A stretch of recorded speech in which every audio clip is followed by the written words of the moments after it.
Ravi de vous retrouver en direct sur France 3 Alsace, Alsace Matin, votre émission matinale et régionale. On est ravis de terminer cette semaine en votre compagnie.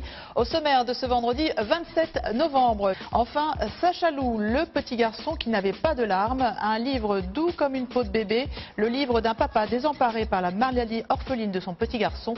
Ses mots et son humour aussi nous touchent en plein cœur. Voilà le menu du jour. Tout de suite, je vais retrouver mes trois invités.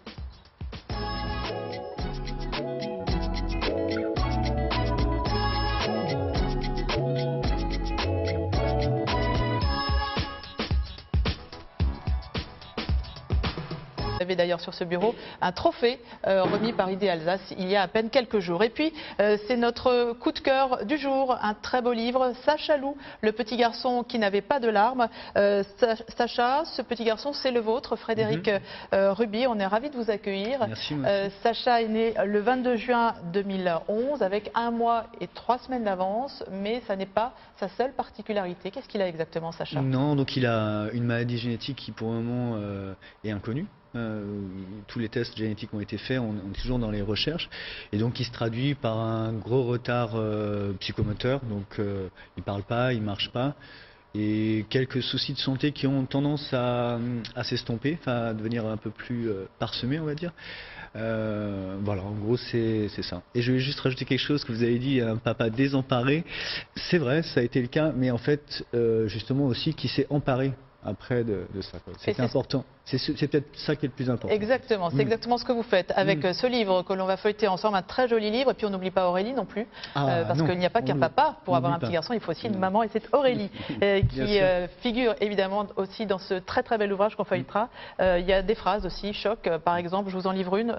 Sacha n'est pas handicapé, il a des besoins particuliers comme chacun de nous. C'est une des phrases que l'on peut lire effectivement dans cet ouvrage.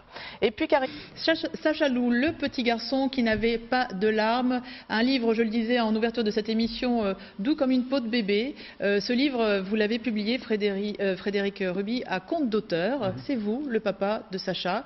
Vous avez, comme tous les papas, pris des photos depuis la naissance.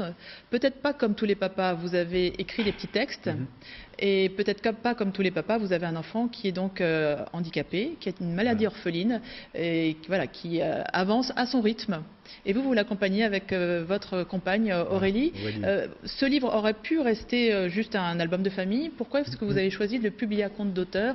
Un tirage à 1500 exemplaires. 2000 exemplaires. 2000 exemplaires. 500 sont déjà vendus. C'est ça, ouais. Ce qui est énorme. Alors c'est pas vraiment un compte d'auteur, c'est en auto-édition. Ce qui me semble que compte d'auteur, je crois que c'est quand même, ça passe par un éditeur. Donc c'est en auto-édition.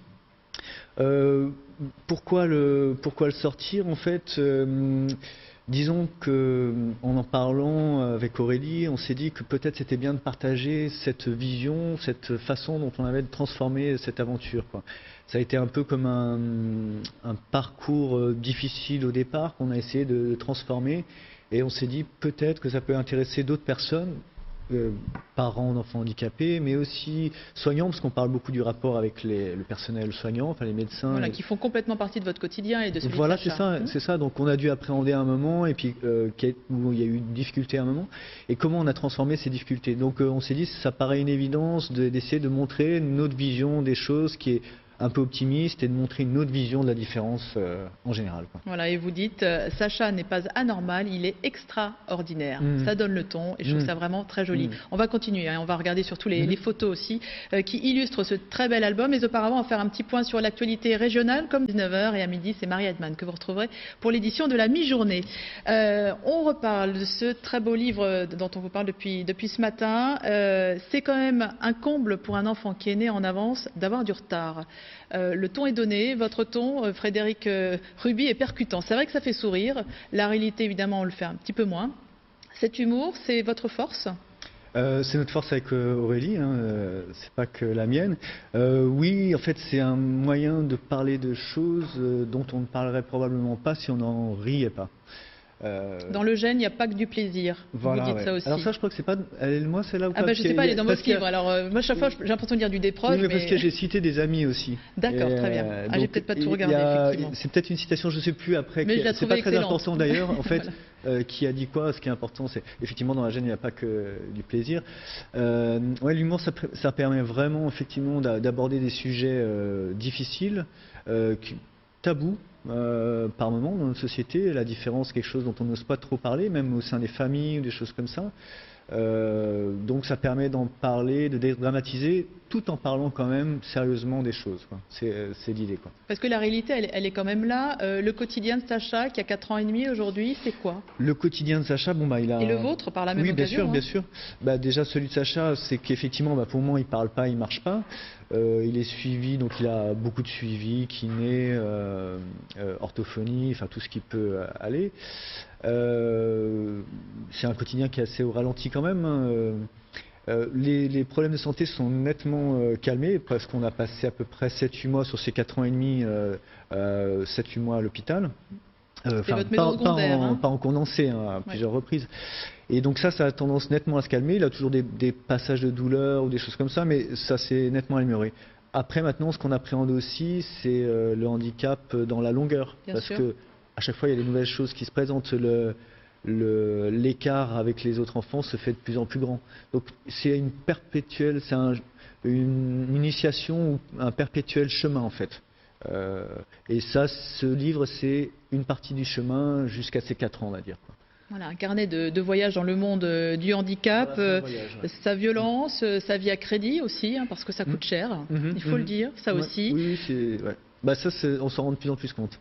Oui, parce qu'à un moment, pour un enfant, les besoins sont assez classiques, et c'est vrai que maintenant, par exemple, on a de plus en plus besoin de matériel adapté, donc des corsets sièges, des choses comme ça, des verticalisateurs, un lit adapté ou des choses comme ça qui viennent beaucoup plus tard, quoi, en fait, qui viennent maintenant, en fait. On commence à appréhender ce matériel, par exemple, maintenant, quoi. Voilà, MDPH aussi, mais démarche particulièrement harassante, parce que un handicapé, ça rime avec précarité, hein. C'est ce que vous dites aussi. C'est effectivement un de nos gros soucis, et encore, je mets un bémol, hein, parce qu'on est en France, c'est un pays qui est quand même magnifique pour ça, mais les démarches sont très très compliquées. Il y a beaucoup de recours à faire, et il faut quand même, on a des dossiers qui sont assez conséquents à monter, quoi. Et c'est vrai qu'on n'aurait pas besoin de ça fondamentalement, parce que c'est le principe de la double peine.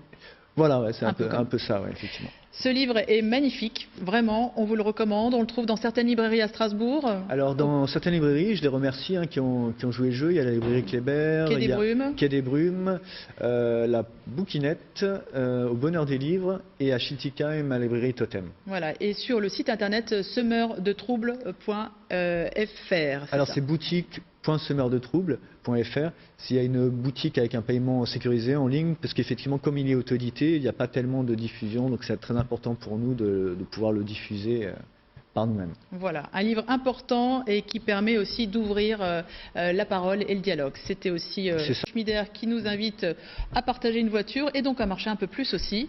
L'autopartage, c'est important d'en faire la promotion.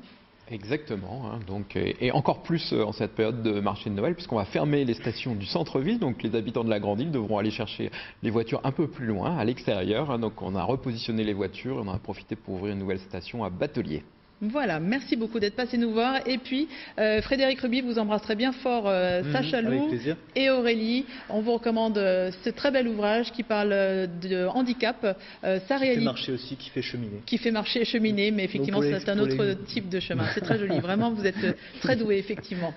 Merci d'être passé nous voir pour ce très bel ouvrage. 35 €, ça permet aussi d'ouvrir la parole, de débattre et aussi d'aller à la rencontre des parents d'enfants handicapés.